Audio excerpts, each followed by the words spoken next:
Hello, hello, Crafting Mantis here, and welcome back to another episode on the Otium server. So in the last episode, we ended up getting our mill and our bridge done, which is right over there. Today, we are going to be working on something completely different from that. So we are actually going to be doing another pseudo underground type build, and it is actually going to be over here. And of course, I start recording, and it is starting to get dark. That's all right. So if we come over here, I've already somewhat laid it out. Granted, this is going to end up requiring me to terraform a bit in order to kind of get this to lay correctly. So just like we did with the house up on top. But this right here, this is actually going to end up being the town hall. This is where I am going to be housing like the map of the area, the block palette for the area, and then, you know, like a little meeting area and whatnot. And apparently I say area a lot. But that is what we are going to be working on today. So I am going to get to work, and when I get some more done, I will bring you guys back. Alright, so I have finished the outside facade for the town hall. Now, let's go ahead and get the stuff out there. Now, I still need to do terraforming and stuff like that in this area in order to kind of smooth off that stuff up there. But that is going to be something, you know, I'm going to work on later because it's basically I need to shape this entire hill so that I can have the road come down here like I had stated before. So this is just going to be nestled on the inside. Now, I'm not 100% sure if I am happy with how blocky these corners are. Let me know what your guys' thoughts are, because what I could do is I could take out like that log there and that log there and then basically do two stairs instead of logs to kind of round it off just a little bit more. But I want your guys' opinion as to, you know, how we kind of attack that particular corner. But yeah, definitely happy with the way that this came out. It is definitely a different color palette to everything else, because like that was the spruce planks, that one was the stripped birch, and then that one was the stripped birch. So this one we are actually using concrete to add a little bit of color. And then I kind of like the idea of using the green because it helps it kind of blend in a little bit more to the actual hillside. But that is the facade done. Now the next step is to actually start working on the interior. So I'm going to have to dig out and add logs and the concrete and stuff on the inside. So once I get all that wonderful stuff done, then I will bring you guys back. So I am finished with the inside.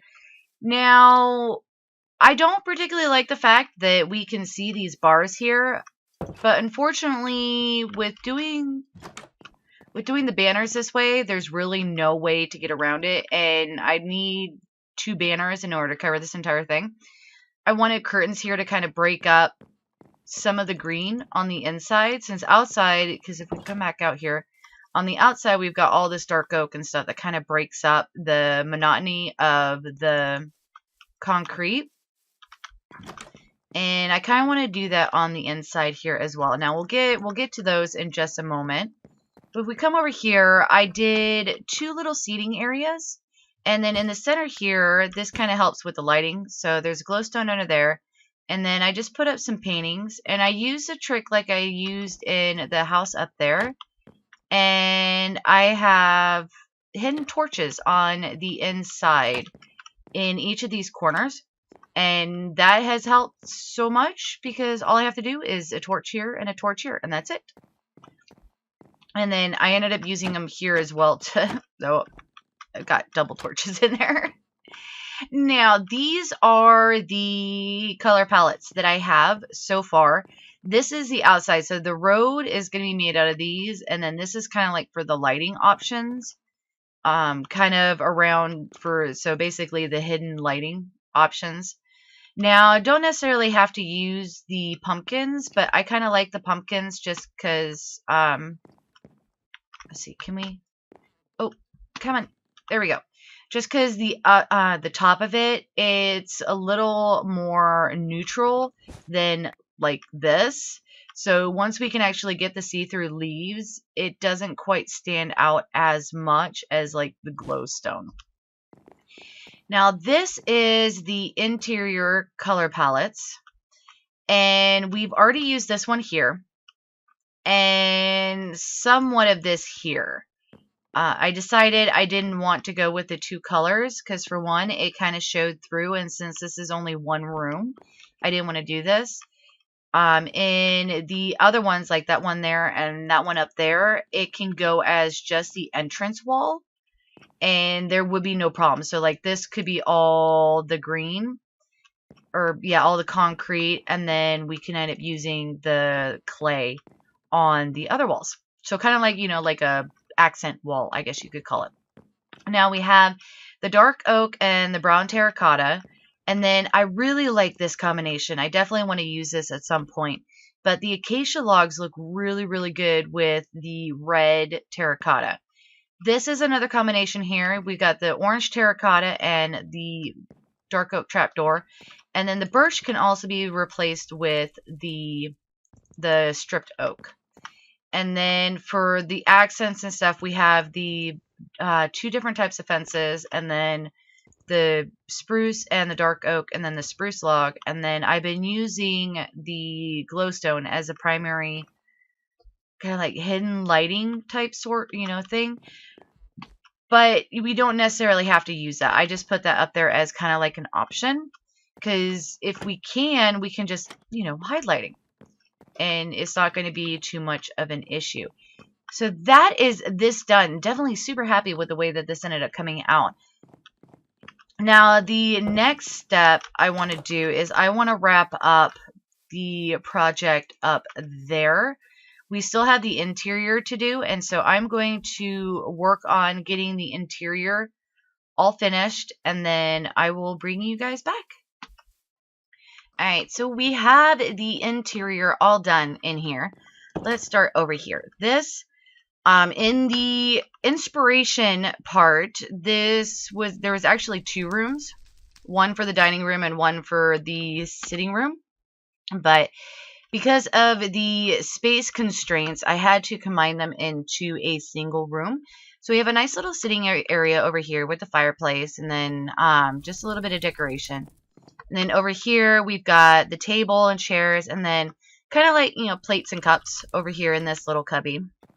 If we come over on this side, this is the kitchen, and since it's still daylight, I can show you guys. I ended up making a little skylight up here, and what I might do on the top side is actually add the iron trap doors. So it kind of looks more, you know, a little bit more like a skylight, but this lets in the natural light for the indoor herb garden. We've got some shelving over here, and then the counters with additional shelves on both sides, and then the sink and the oven. And then we've got a little bit, you know, meat, you know, roast or whatever you want to call it, over the fire cooking. And then I did have to, because of, you know, like the stairs and these, I did have to use the hidden lighting up on top, because this wasn't lit up enough to where mobs wouldn't spawn. So that is the dining room, living room, kitchen, and then let's see, you guys already saw that. You saw the study. That should be another pantry. Yes, another pantry. It's hard to remember sometimes where all these are. Okay, so bedrooms. So these are the, just the standard bedrooms. So we got storage on both sides. We got some bookcases, and then some papers, and then little, you know, little armoires, and then a bedside stand with the actual beds. And let's see if we come out here. And then this one right here, it's, you know, it's pretty much the same thing. I wanted these two bedrooms to pretty much be the same, as they are more like guest bedroom type things. And then if we come over here, this right here is the best bedroom. We've got a little seating area over here. I switched it out for the bookcases. In fact, in all the bedrooms, I end up switching out some of the, some of the stripped birch logs for the bookcases, as I kind of wanted those instead of just a standard one. So we got, again, a little planner and some papers. And this is like, kind of left their cup on the floor. So they were sitting and they set their cup down and left it there. And then I also added the rugs to the areas just to kind of, the painting keeps disappearing. That's weird. Just to kind of break up some of the floor. So when you walk in, it's not, it's not like all spruce. And then over here, we have another one of the little armoires. And then a little seating area so they can sit in front of the fireplace and, kind of cozy up. And then this is, a little double bed. And then, of course, this right here is what makes it the best bedroom. Because you can look out and see all the rest of the area. And a pig, apparently. And then I guess we can sleep too. So that was all of the projects that I had planned for today. So we ended up doing the town hall, and then we did the interior decorating here. Wow, that is really weird. I wonder if that's like a bug in 1.13 where, it doesn't render. See, painting, no painting, painting, no painting. All right, let's stop getting distracted, Mantis. So I don't know if I still want to do something over here because the original idea was to bring the road. So there's going to be a road or a path or whatever you want to call it that connects to two. And then this one is supposed to come over to like this area over here for a like an urban vegetable garden. So I might still do like some produce stuff over here. So maybe I could put one of those little baskets that I make, like right here, kind of like what I did in the watermill house. So maybe like have a basket of apples or something along those lines, or even, could even put it like right here.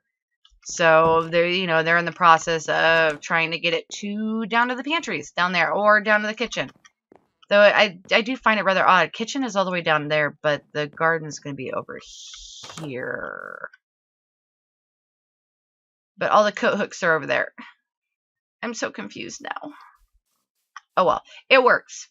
We'll make it work. So definitely some terraforming needs to be done so that we can expand this out and get this to look a little bit better, because that is looking blocky.